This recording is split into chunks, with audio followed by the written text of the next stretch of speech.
Setelah saya kaji,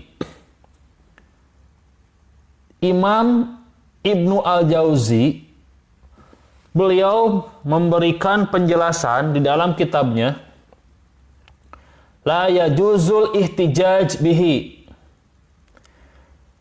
Tidak boleh berhujjah dengan hadis ini.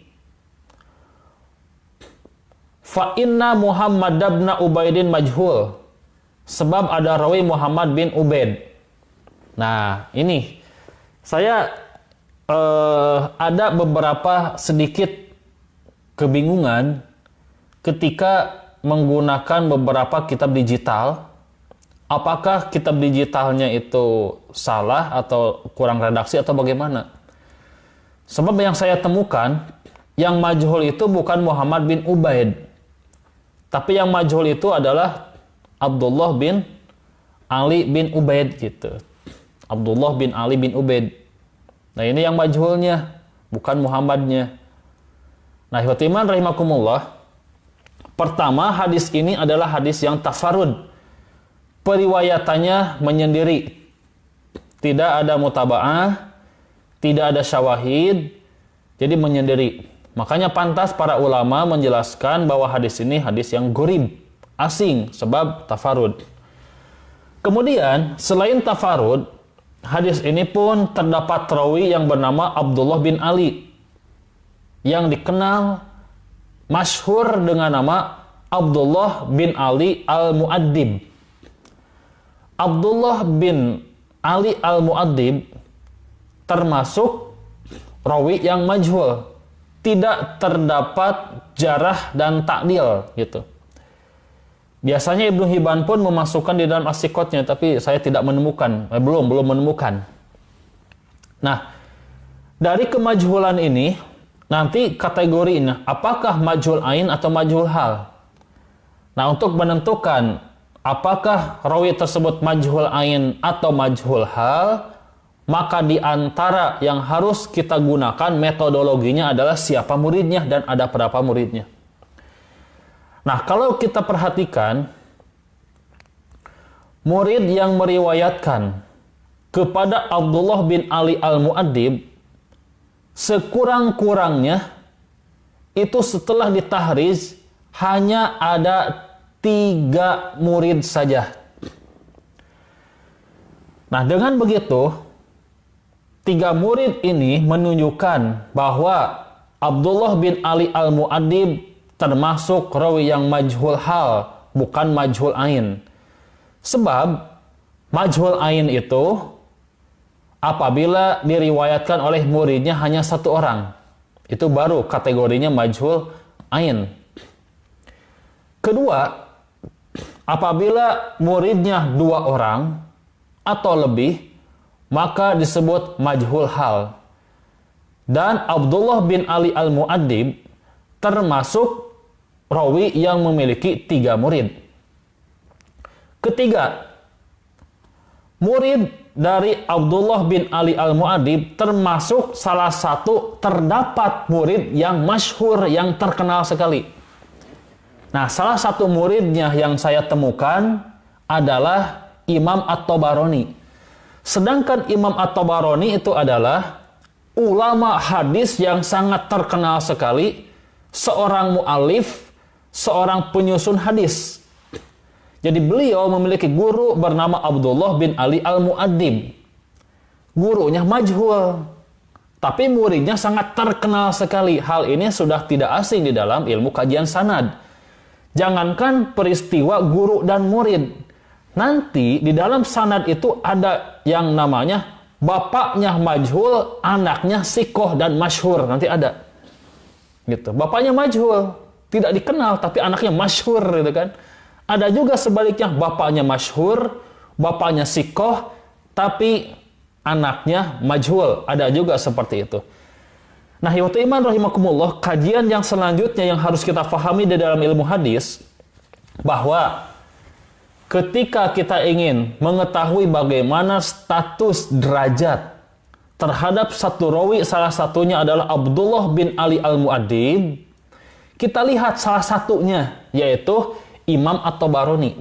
Tadi kan saya sebutkan Imam At-Tabarani meriwayatkan dari Abdullah bin Ali Al-Mu'addib sebagai gurunya. Pertanyaan yang harus kita bahas adalah Imam At-Tabarani menyimpan gurunya ini yang bernama Abdullah bin Ali Al-Mu'addib di dalam kitab apa? Apakah kitab Mu'jam As-Saghir, Al-Awsat, atau Al-Kabir? Sebab Imam At-Tabarani menyimpan atau membuat kitab Mu'jam itu ada kitab dengan 3 versi. Ini yang harus kita pahami nih. Sekali lagi, Imam At-Tabarani membuat kitab Ma'ajim itu dengan 3 versi. Ada kitab Mu'jam Saghir, ada kitab Mu'jam Al-Awsat, ada kitab Mu'jam Kabir. Nah, kita harus paham apa maksudnya Imam At-Tabarani membuat kitab Mu'jam sampai 3 versi. Kenapa tidak disatukan saja? Udahlah satuin kitab Mu'jam, bukan nama Mu'jam Imam At-Tabarani, sudah beres. Tapi Imam At-Tabarani tidak demikian. Inilah yang harus kita pahami terkait manhaj para ulama. Jadi saya sering katakan bahwa memang tidak mudah untuk meneliti sebuah hadis. Itu harus memiliki kemampuan yang sangat besar, konsentrasi yang tinggi, dan waktu yang sangat luang sekali. Nah, itu.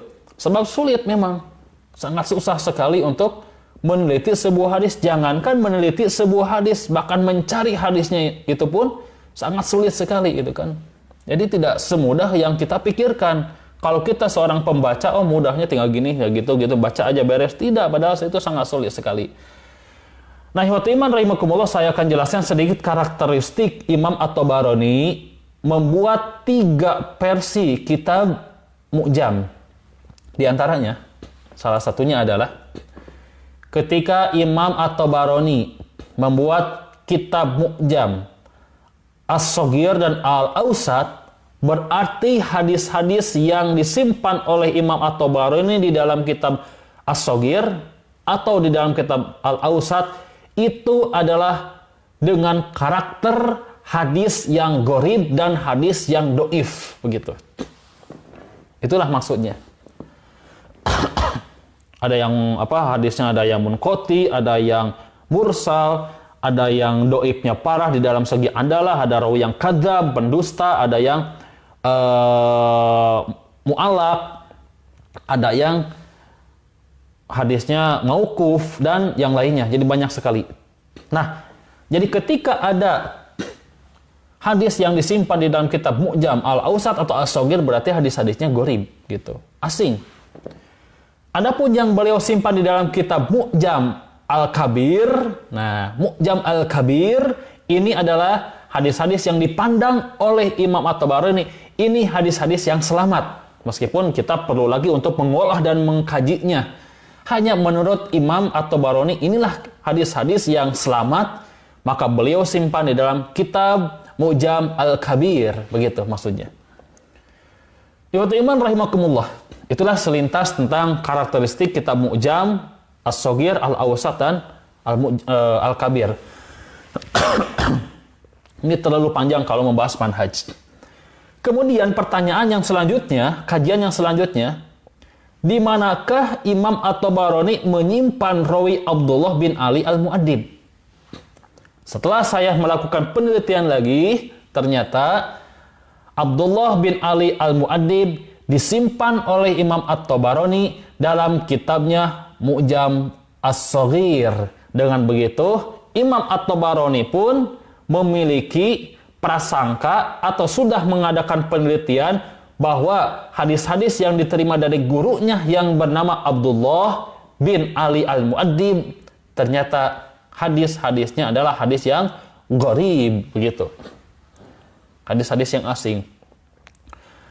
Selanjutnya, ternyata meskipun Abdullah bin Ali Al-Mu'addib termasuk guru dari Imam At-Tabarani, tapi anehnya hadis ini tidak terdapat di dalam kitabnya Imam At-Tabarani.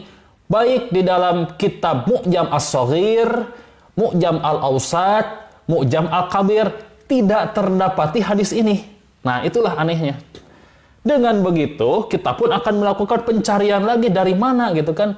Makanya tadi saya katakan bahwa tidak mudah untuk mencari hadis meskipun menggunakan kitab digital berupa maktabah syamilah. Silakan cari.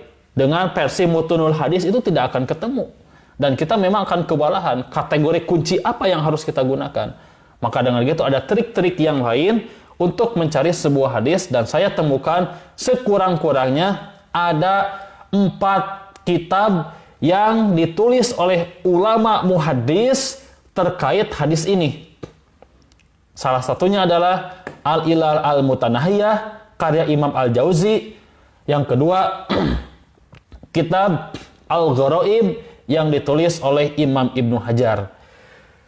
Kemudian selanjutnya, kita adakan pembuktian. Ketika tadi sudah dijelaskan, sudah ada gambaran, berarti Imam At-Tabarani sudah menyangka dan menetapkan hadis ini hadis yang asing terhadap sebab meriwayatkan dari gurunya, di mana gurunya ini guru yang majhul. Imam At-Tabarani pun tidak mau memiliki beban yang sangat berat, gitu. Sudah aja dimasukkan ke dalam kitab Mu'jam As-Shaghir. Setelah itu, ternyata Abdullah bin Ali Al-Mu'addib di sini pertama ketika merujuk kepada jarah ta'dil, beliau termasuk tobakoh ke-12. Nah, istilah tobakoh ini pun kita harus paham. Tobakoh keberapa? Tidak semua sahabat itu tobakoh pertama, tidak. Nanti ada tobakoh kedua. Tidak semua tabi'in adalah tobakoh kedua. Ada tobakoh ketiga, keempat, dan sebagainya. Inilah yang harus kita pahami terkait tobakoh. Nah, tobakoh ini Abdullah bin Ali Al-Mu'addib termasuk tobakoh atau tingkatan rawi yang ke-12. Kemudian beliau terkenal dengan sebutan Al-Mu'addib, nasab beliau dari Basrah. Para ulama menyatakan disebabkan tidak ada jarah maupun ta'dil terhadap beliau, maka beliau kategorinya adalah majhul, tidak dikenal. Majhul ain atau majhul hal, tadi saya sudah jelaskan bahwa disebabkan memiliki 3 orang murid, dan salah satu muridnya adalah yang masyhur, yaitu Imam At-Tabarani, berarti terangkatlah kemajhulannya sedikit, naik derajat dari majhul ain menjadi majhul hal namanya, atau mastur gitu kan, majhul hal. Dengan begitu, maupun majhul ain atau majhul hal, tetap secara derajat hadis ini tidak bisa diterima, sebab riwayatnya tafarud, menyendiri, gharib, serta tidak bisa dijadikan hujah karena ketafarudan Abdullah bin Ali Al-Mu'addib. Sebagaimana para ulama menjelaskan tentang salah satu definisi hadis munkar. Hadis munkar itu adalah hadis yang diriwayatkan oleh rawi yang dhaif dalam keadaan tafarud. Meskipun nanti ada istilah-istilah munkar itu diriwayatkan oleh rawi yang sikoh tapi tafarud, nanti itu ada syarat-syarat dan sebagainya. Nah, dengan begitu disebabkan hadis ini adalah hadis yang tafarudnya Abdullah bin Ali Al-Mu'addib, hadis yang menerangkan bahwa sesungguhnya bulan Ramadan itu bergantung antara langit dan bumi, tidak akan naik sebelum adanya pengeluaran zakat fitrah. Artinya, pahala saum Ramadan bisa kita dapati setelah mengeluarkan zakat fitrah. Hadisnya adalah munkar, tidak bisa dijadikan dalil, tidak bisa dijadikan hujah. Jadi terkait pahala itu tetap, kemarin sudah saya jelaskan, man soma Ramadana imanan wahtisaban ghufira lahu ma taqaddama min dzanbihi.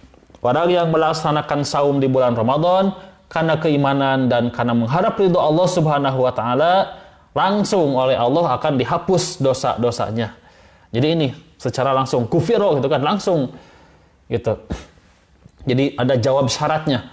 Man syarat gitu kan. Salah satu ada tuh syarti kan, syarat man gitu kan, man soma, langsung kufiro, maka Allah akan mengampuni. Ini jawab syaratnya. Jadi langsung mubasyarah, secara langsung, tidak harus menunggu zakat fitrah gitu kan. Tidak dengan syarat zakat fitrah. Jadi saum diterima dengan syarat harus mengeluarkan zakat fitrah. Itu salah sekali.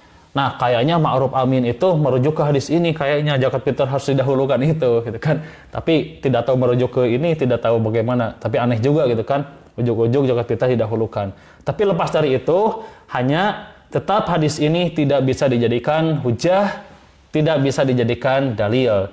Sebab tidak ada dalil yang lain yang menyatakan bahwa syarat saum diterima itu harus zakat fitrah dulu, tidak ada.